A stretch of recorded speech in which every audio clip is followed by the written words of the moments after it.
Hello friends, जैसा कि हमने लास्ट एपिसोड में देखा था कि क्वीना वेम्बली पवेलियन जाने के लिए अपनी प्रैक्टिस करने के लिए एक हॉल में चला जाता है। इधर सिस्टर शेंगी के ऊपर एक लड़की हमला कर देती है जो कि उसके मारे गए बीस्ट का पर्पल लेने की उससे ट्राई कर रही होती है। इसके बाद वो उससे हार जाती है तो वो उसको स्टोन देने के बाद वहाँ से भाग जाती है। इधर हम देखते हैं कि क्वीना काफ़ी आसानी से उन सातों तलवारों को अपने इशारों पर नचा रहा होता है और उनको अच्छी तरह से रिफाइन कर लेता है। उनको रिफाइन करने के बाद वो तुरंत ही वहाँ से निकल जाता है और कह रहा होता है वेम्बली पवेलियन में आ रहा हूँ। अब आगे इस एपिसोड की शुरुआत में हम देखते हैं कि हमें वहाँ पर काफ़ी बड़ी एक समुद्र दिखाया जा रहा होता है। उसके पास से एक उड़न गस्तरी वहाँ से निकलते हुए जा रही होती है। उसके अंदर हम सभी चाओ सेक्शन के सभी लोगों को वहाँ पर बैठा हुआ देखते हैं जो कि वहाँ पर बैठे होते हैं। तभी अचानक उस समुद्र में से एक व्हेल निकलती है जो कि उनकी पालकी को छलांग मारते हुए पूरी तरह से पार कर देती है। उसके पार करने के बाद और उसको देखने के बाद वो तुरंत ही खड़ा हो जाता है और उसको अच्छी तरह से देख रहा होता है। वो छलांग मारते हुए उस पानी में दूसरी तरफ गिर जाती है। उससे काफ़ी सारा पानी निकलता है जो कि उसके मुंह पर गिर जाता है और वो ये सब देखकर काफ़ी ज़्यादा खुश हो रहा होता है। उस सब को देखने के बाद वो तुरंत ही एल्डर से पूछने लगता है, एल्डर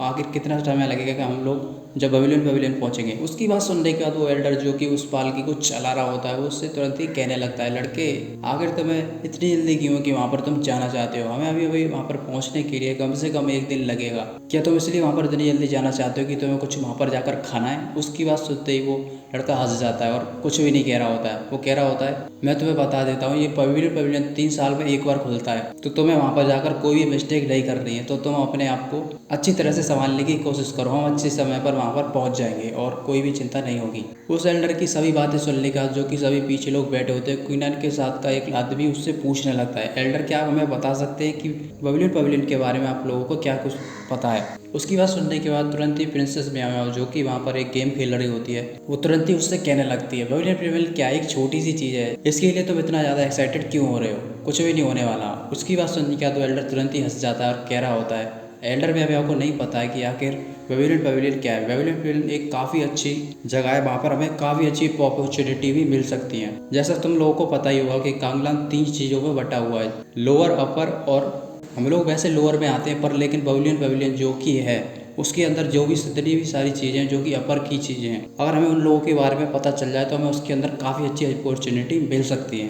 अपर रेली बहुत ही ज़्यादा अच्छी है जिसको कि बहुत ही ज़्यादा बाउंडलेस है, उसकी हम कोई भी सीमा नहीं देख सकते। और जो भी लोग उस पवेलियन में जाते हैं उसको वहाँ पर जाने का जो कि टैलेंटेड होते हैं वही आगे जा पाते हैं और वो वहाँ पर अगर जाते हैं तो उनका टैलेंट काफ़ी ज़्यादा ही अच्छा हो जाता है और ऐसा होना बहुत ही मुश्किल ही है। और अगर ऐसा हो भी जाए जो भी टैलेंटेड है वो काफ़ी ऊपर पहुँच जाएगा। उसकी बात सुनने के बाद तो इग्नार तुरंत ही उससे पूछने लगता है, अल्डर अगर ऐसी बात है तो आखिरकार ये पवेलियन उस जगह पर ही क्यों निकलता है? उसकी बात सुनते ही वो एल्डर हंसने लगता है और कह रहा होता है, इस सवाल का जवाब तुम्हें खुद ही ढूंढना होगा। और अपनी जर्नी को लगातार जारी रखते हैं। इसके बाद वो कुछ समय बाद क्विंग माउंटेन पर पहुंच जाते हैं जहाँ पर वो पवेलियन निकलने वाला होता है। वहाँ पर पहुंच जाने के बाद वो नदी के सारे खड़े होते हैं और तभी वो एल्डर कुछ फॉर्च्यून पढ़ रहा होता है और कह रहा होता है, लगता है मैं कुछ ज़्यादा ही समय पहले आ चुके हैं, अभी पवेलियन निकलने में काफ़ी ज़्यादा समय है, तुम जब तक चाहो तुम इस क्विंग माउंटेन के ऊपर घूम सकते हो। पर लेकिन मैं तुम्हें बता देना चाहता हूँ, अगर उस माउंटेन पे तुम्हें घूमना है तो तुम्हें पहली किरण से निकलने से पहले ही तुम्हें यहाँ पर वापस आना होगा। इसके बाद ही उन सभी को वो सब अपने टोकन दे देता है और कह देता है, अगर तुम्हें कोई भी दिक्कत हो तो इस टोकन की मदद से मुझे यहाँ पर बुला सकते हो। इसके बाद ये सभी लोग टोकन्स को ले लेते हैं और उस पहाड़ की तरफ जाने लगते हैं। इधर कोगिनान उसके साथ म्याओ म्याओ जा रही होती है। कोगिनान उस क्विंग माउंटेन को पूरी तरह से देखते हुए आगे की तरफ जा रहा हो और पीछे की तरफ प्रिंसेस क्या हुआ जो कि पीछे की तरफ उस पूरे माउंटेन को देख रही होती है। वो चारों तरफ छानते हुए वो तुरंत ही कोगिनान का नाम लेने लगती है और कह रही होती है, कोगिनान मैं तुम्हारे साथ कॉपरेट करना चाहती हूँ। और उसके हाथ में एक स्क्रोल होता है। उसकी बात सुनते ही कोगिनान तुरंत ही चौंक जाता है और कहने लगता है, कॉपरेट करना चाहती हूँ मेरे साथ? आखिर तुम्हारे साथ कॉपरेट करने में क्या रखा है? इसके बाद वो तुरंत ही अपने हाथ में उस मैप को दिखाने लगती है और कह रही होती है, तुम्हें पता है ये क्या चीज़ है? ये बहुत ही ज़्यादा ग्रेट चीज़ है, ये इस जगह का मैप है और इस मैप में वो सारी जगह है जहाँ पर हमें गोलियाँ मिल सकती हैं। अगर ये जो गोलियाँ हम सबको मिल जाएंगी तो हम अच्छी तरह से आपस में बांट लेंगे और इस सब गोलियों को मिलने के बाद हम सब लोग आपस में 50-50% बांट लेंगे। नहीं नहीं नहीं, 50 नहीं, तुम 40%, मैं 60% लूँगी। उसकी बात सुनने के बाद कोगिनान उस पर ज़्यादा ध्यान नहीं देता और उसके मैप को लेने के बाद कहने लगता है, आखिर ये मैप तुमको कहाँ पर मिला? क्या तुम मुझे बता सकती हो? उसकी बात सुनने के बाद वो प्रिंसेस म्याओ तुरंत ही हंसने लगती है और कह रही होती है, ये मैंने एल्डर से लिया था क्योंकि एल्डर मुझे पीट तो सकता नहीं था तो मैंने उसे पीटते पीटते ये मैप उससे बाहर निकलवा लिया। और जैसा कि वो एल्डर कह रहा था कि इस मैप के अंदर काफ़ी सारी खजानों की जगह की चीज़ों की जगह है, अगर वो सही कह रहा था तो ये मैप हमें काफ़ी सारी चीज़ें दिलवा सकता है। और इसके अंदर तेंजी फ्लावर भी हैं। वो तेंजी फ्लावर इतने ज़्यादा अच्छे भी नहीं हैं और इसी के साथ ही साथ काफ़ी ज़्यादा जलवे भी दिखा रही होती है। क्योंकि मैं तुम्हें बता दूं, एक तेंजी फ्लावर कम से कम 1000 भांग तो गोली का बिकता है। उसकी इतनी बात सुनते ही कंगना तुरंत ही चौंक जाता है और कह रहा होता है, क्या कहा तुमने? फिर अपने आप को एकदम शांत कर लेता है और कह रहा होता है, अच्छा ये सब तो ठीक है, आखिर मुझे बताओ आखिर ये सब क्या मिलेंगे मुझे। पर मैं तुम्हें पहले से ही ये बता देना चाहता हूँ कि तुम्हें मुझे अच्छी तरह से पे करना होगा, तो ही मैं तुम्हारे लिए काम करूँगा, नहीं तो नहीं। उसकी बात सुनने के बाद वो प्रिंसेस मैवा आगे की तरफ जाकर रुक जाती है। इसी के साथ ही वो प्रिंसेस तुरंत ही एक्टिंग करना शुरू कर देती है और कह रही होती है, कुंगनन मैंने नहीं सोचा था कि तुम इतने ज़्यादा घटिया इंसान हो गए। मैं तो सोचती थी कि तुम एक बहुत ही ज़्यादा अच्छे खासे इंसान हो जो कि बहुत ही ज़्यादा ईमानदार है। पर मैंने नहीं सोचा था कि तुम मेरे ऊपर से मेरे बच्चों को भी चढ़ाना चाहोगे, जो कि मेरे साथ गलत करना चाहता है और मेरे सभी सामानों को चोरी करना चाहता है। और काफ़ी ज़्यादा रोने लगती है। उसको ऐसा करते हुए देखकर कुंगनन कहने लगता है, ठीक है रुक जाओ, मैं जाता हूँ, रुक जाओ, रो मत तुम। उस प्रिंसेस के साथ काफ़ी देर बहसबाजी करने के बाद कुंगनन का मुंह उतर चुका होता है और पीछे से प्रिंसेस उसके कंधे पर हाथ रखते हुए कह रही होती है, मुझे यकीन था कि तुम मेरे लिए ऐसे ही काम करोगे क्योंकि तुम मेरे इस प्रिंसेस के नौकर हो। उसकी ये सभी बातें सुनने के बाद कुंगनन तुरंत ही उससे कहने लगता है, अगर ये सारे काम तुम मुझ पर देना चाहती हो, मैं जाकर ये प्रिंसिपल फ्लावर ले लूँगा। आखिर तुम कहाँ जा रही हो? ये सब छोड़ोगी, तुम कहाँ पर जा रही हो? ये तुम सब जाकर खुद नहीं ले सकती?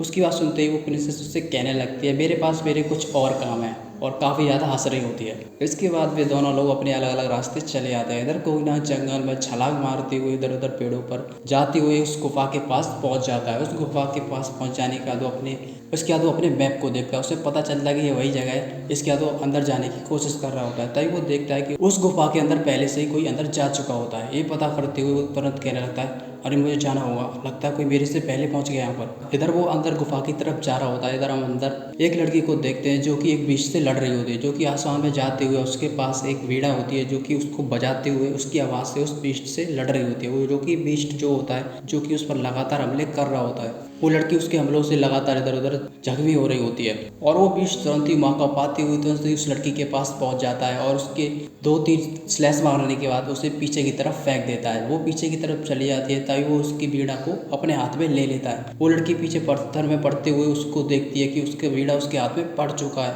वो उसके पास जाने की कोशिश कर रही होती है, तभी वो उससे पहले ही उसके वीणा को तोड़ देता है। उसके वीणा को तोड़ने से उसके अंदर से काफ़ी स्पिरिचुअल पावर निकलती है, जो कि जिसकी वजह से वो लड़की दोबारा से पीछे जाकर उस पत्थर में पड़ जाती है। उस पत्थर में पड़ जाने के बाद वो उस बीच से काफ़ी ज़्यादा डर रही होती है। इधर वो बीच उस लड़की को देखते हुए काफ़ी ज़्यादा खुश हो रहा होता है और कह रहा होता है, ये लड़की कुछ ज़्यादा ही सुंदर है, दिक्कत ये है कि मैं उसको खाने वाला हूँ। और काफ़ी ज़्यादा हंसते हुए उसकी तरफ बढ़ रहा होता है। वो लड़की उसको अपनी तरफ आते हुए देखकर कह रही होती है, नहीं मेरे पास बताओ, मुझसे दूर रहो। और आवाज़ लगा रही होती है, कोई उसको बचा ले। वो भी उसकी ये सभी बातों को सुनने के बाद वो काफ़ी ज़्यादा खुश हो जाता है और कहने लगता है, ये आवाज़ें काफ़ी ज़्यादा सुंदर है। इसके बाद वो दोबारा से उसके पास क्लोजिंग करने की कोशिश करने लगता है। वो लड़की काफ़ी ज़्यादा डर जाती है और कह रही होती है, कोई तो आओ, मुझे बचाओ यहाँ पर। जैसे वो उसके पास पहुँचने वाला होता है, तभी अचानक से कुंगनन की तलवार आती है और वो सीधे ही उसके हाथ पर जाकर लगती है और वो उसको रोक देता है। उसको रोकने का तो उसकी तलवार सीधे ही उस पत्थर में जाकर घट जाती है। तो जैसे ही वो अपने आगे देखता है, वहाँ पर कुंगनन आ चुका होता है। उसको अपने आगे देखते हुए बीस्ट तुरंत काफ़ी ज़्यादा गुस्से में आ चुका होता है और कह रहा होता है, लड़के तुम अभी तक सिंदरेला में भी नहीं पहुंचे हो और तुम मेरे प्लानों को बिगाड़ने की कोशिश कर रहे हो। लगता है तुम्हें मरने की कुछ ज़्यादा ही जल्दी है। इधर वो लड़की उसको ऐसा देखती है, उसे पता चलता है कि वो अभी तक सिंदरेला में नहीं पहुंचा, तो वो उससे कहने लगती है, ब्रदर तुम मेरे को छोड़ दो, मुझे पता है कि तुम्हारी स्किल्स ज़्यादा नहीं है, तुम एक काम करो, ये लेकर जाओ। और अपने पास से एक टोकन निकाल देती है और इसको ले जाकर 7 वुमेन सेक्शन वालों को दे देना। वो जैसे उनको ये पता चलेगा तो वो लोग मुझको यहाँ पर बचाने के लिए आ जाएंगे। और वैसे भी मैं तुमको यहाँ पर खतरे में नहीं डालना चाहती हूँ। मैं तुमको खतरे में डालने से अच्छा ये है कि मैं अपनी यहाँ पर जान दे दूँ। कुंगनन उसकी बात सुनने के बाद कहने लगता है, मैं कहीं पर भी नहीं जाने वाला।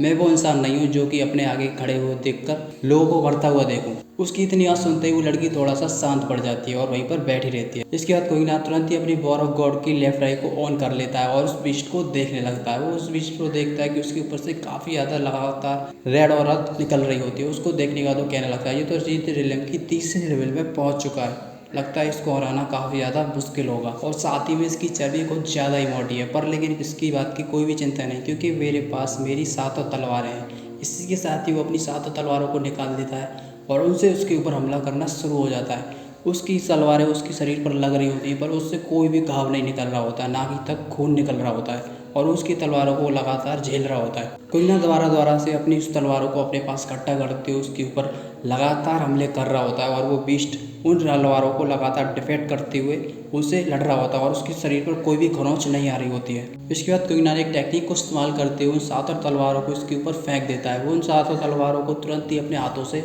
और वो से, जो कि उस बीस्ट के पास 4 हाथ होते हैं, उन सभी से और वो से सबको पकड़ लेता है और 2 पैरों से दाब देता है। ये देखते हुए वो काफ़ी ज़्यादा खुश हो जाता है और वो 6 तलवारों को दाब चुका होता है और कह रहा होता है, लड़के बस इतना ही दिखा सकते हो गया तुम्हारा, इससे ज़्यादा कुछ नहीं कर सकते। इधर वो पीछे लड़की ये सब देखते हुए काफ़ी ज़्यादा चौंक चुकी होती है और काफ़ी ज़्यादा डर भी रही होती है। कुइनान उसकी बातों को सुनने के बाद कुछ ज़्यादा ध्यान नहीं देता और तभी वो जैसे ही उससे कह रहा होता है, तुम इसके बाद अब कुछ नहीं कर पाओगे, अब मैं तुम्हारी जान लेने वाला हूँ, बस इतना ही कह पाता है। तभी उसके पीछे से 7वीं तलवार आती है और उसकी छींटे को चीर कर रख देती है, जो कि उस एक बम होल में से निकल कर आई होती है। इसके बाद वो बीस्ट वहीं पर ही खड़ा रह जाता है और पीछे की तरफ गिर जाता है। उसके पीछे की तरफ गिर जाने के बाद कुइनान सभी 7 तलवारों को वहाँ से उस बीस्ट से बाहर निकाल लेता है और अपने पास रख लेता है। उन सभी को तलवारों को रख लेने के बाद वो लड़की उसको पीछे से देख रही होती है और काफ़ी ज़्यादा चौंक चुकी होती है। कुइनान सभी तलवारों को रखने के बाद उसकी लाश को देखते हुए कह रहा होता है, तुम बस इतना ही कर सकते हो गया तुम्हारा खत्म। इस एपिसोड में बस इतना ही, मिलते हैं अगले एपिसोड में।